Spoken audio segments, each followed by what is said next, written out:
Pois eu estou de volta ao gabinete da doutora Joyce Haddad, advogada conceituada, renomada, prestigiada e muito prestigiada em Porto Alegre e em todo o Rio Grande do Sul. A outra vez que nós estivemos aqui, falamos sobre um assunto que repercutiu intensamente em todos os meios, chamado União Estável. E hoje a gente está de volta para falar sobre uma outra situação relativa aos danos morais. Vamos saber detalhadamente o que é um dano moral, conversando com a doutora Joyce. Tudo bem, doutora? Tudo bem, Clóvis. Bom dia. Mais uma vez um prazer receber vocês aqui no meu consultório, meu escritório. E vamos, então, falar um pouquinho sobre dano moral hoje. O que caracteriza um dano moral, doutora? Bem, o dano moral, ele se caracteriza quando existe um atentado à honra. Quando a pessoa se sente ofendida nos direitos da personalidade dela. Não necessariamente é um dano econômico, então não é um dano patrimonial, mas se chama um dano extrapatrimonial, onde a pessoa tem vilipendiada a sua honra,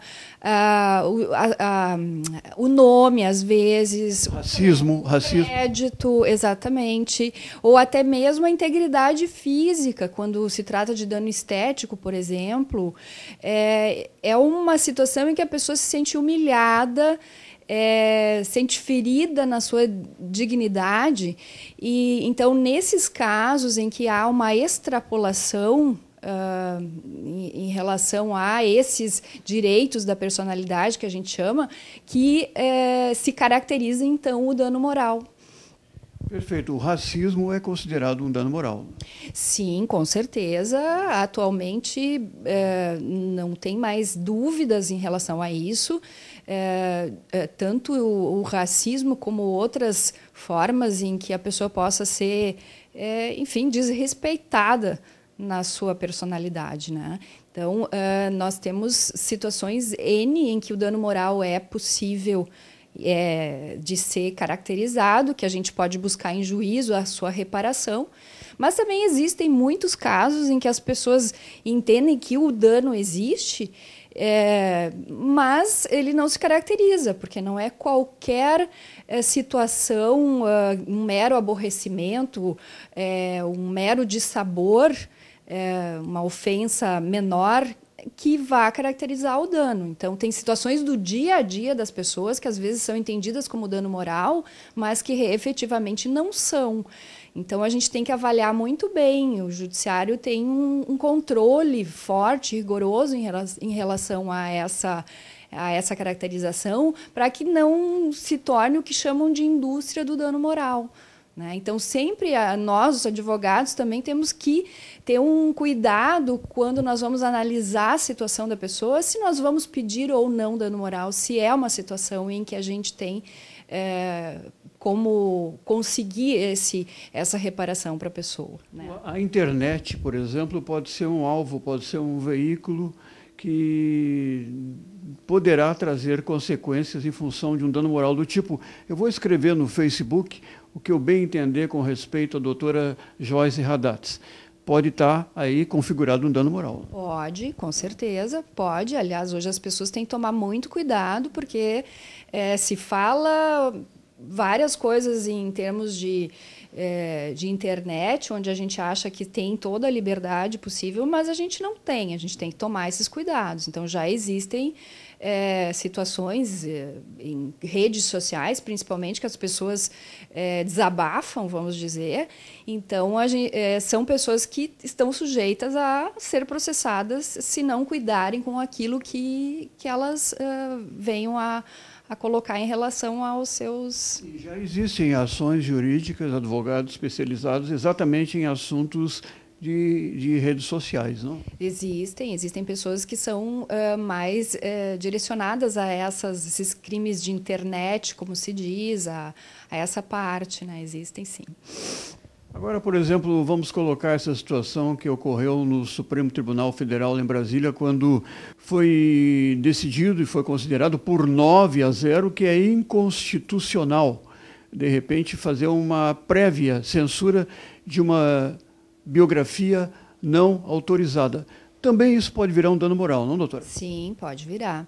Então, agora, nessa notícia de hoje mesmo, né, bem atual, o Supremo se manifestou no sentido de que aquele que escreve uma biografia, ele não precisa mais estar autorizado por aquela pessoa de quem ele está escrevendo, né? Isso, de certa forma, a gente pode entender como perigoso, né? Mas não necessariamente significa que aquele que teve a sua biografia escrita não possa mover uma ação contra quem escreveu, solicitando que prove aquilo que disse. Então, se a pessoa que escreveu não tiver uma prova contundente depois na ação judicial de que aquilo que foi dito na biografia é algo real, ela pode sofrer, sim, uma indenização, né, uma condenação a pagar, a reparar o dano moral para quem foi biografado.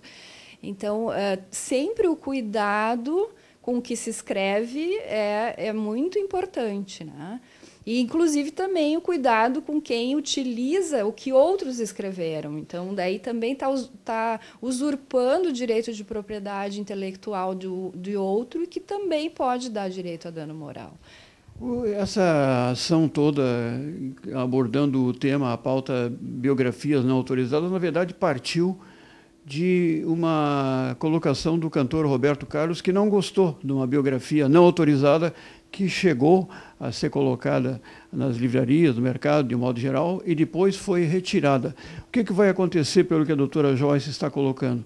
Essa biografia poderá voltar às lojas, às livrarias, e se o Roberto Carlos, que, na verdade, é a figura principal dessa biografia, não concordar com o que está escrito, poderá estar configurado o dano moral e gerar um grande processo. É isso, não? Sim, é isso. Na verdade, como eu disse, precisa-se ter cuidado com o que se escreve e também da forma como se escreve. Às vezes pode-se estar falando de uma verdade, mas a forma como isso é abordado pode causar no outro uma indignação, pode se sentir atingido na sua personalidade, né? Então, tudo tem que ser avaliado, claro, através de provas, e em juízo pode acontecer, sim, de ter um processo se, por exemplo, o Roberto Carlos entender que o que foi escrito ou não é verdadeiro ou foi escrito de uma forma ofensiva, ele pode, sim, entrar com um processo aí contra quem escreveu.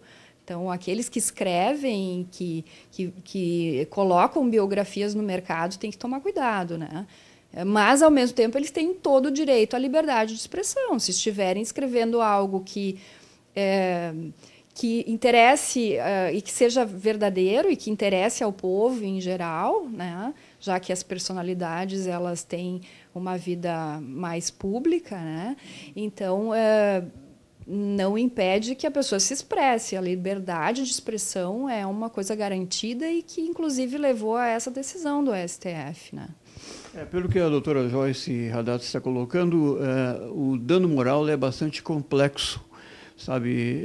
É bastante delicado, e eu acredito que muitos dos seus clientes lhe procuram exatamente em busca de uma solução para um programa relativo a um dano moral, ou não?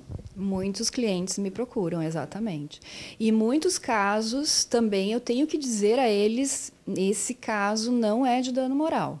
E outros, sim. Outros casos, sim. Você realmente vai ter direito. O dano moral mais comum hoje em dia é o abalo de crédito, porque a gente tem muitas situações em que as pessoas são cadastradas indevidamente no SPC, no Serasa. Então, isso dá direito a dano moral, porque aquela pessoa que cadastrou o nome do outro, se ela não tiver como provar que aquilo é devido, que realmente existe um débito por trás desse cadastramento, ela vai acabar respondendo por dano moral. E isso é algo assim objetivo, não há nem necessidade de prova. O simples fato de a pessoa ter inscrito indevidamente, quem teve o seu nome ofendido, ele não precisa provar que teve o nome ofendido, ele só prova que aquele cadastramento foi indevido. Não precisa provar que ele ficou ofendido. Então, isso já é um dano objetivo, que a gente chama de dano moral puro, inclusive, né? E é um processo muito longo, doutora? Normalmente não. Esses processos que tratam da área de direito do consumidor hoje não são muito longos. Até porque, normalmente, eles são levados ao juizado especial de pequenas causas, antigo pequenas causas, hoje chamado de juizado especial cível. Então, se consegue soluções mais rápidas.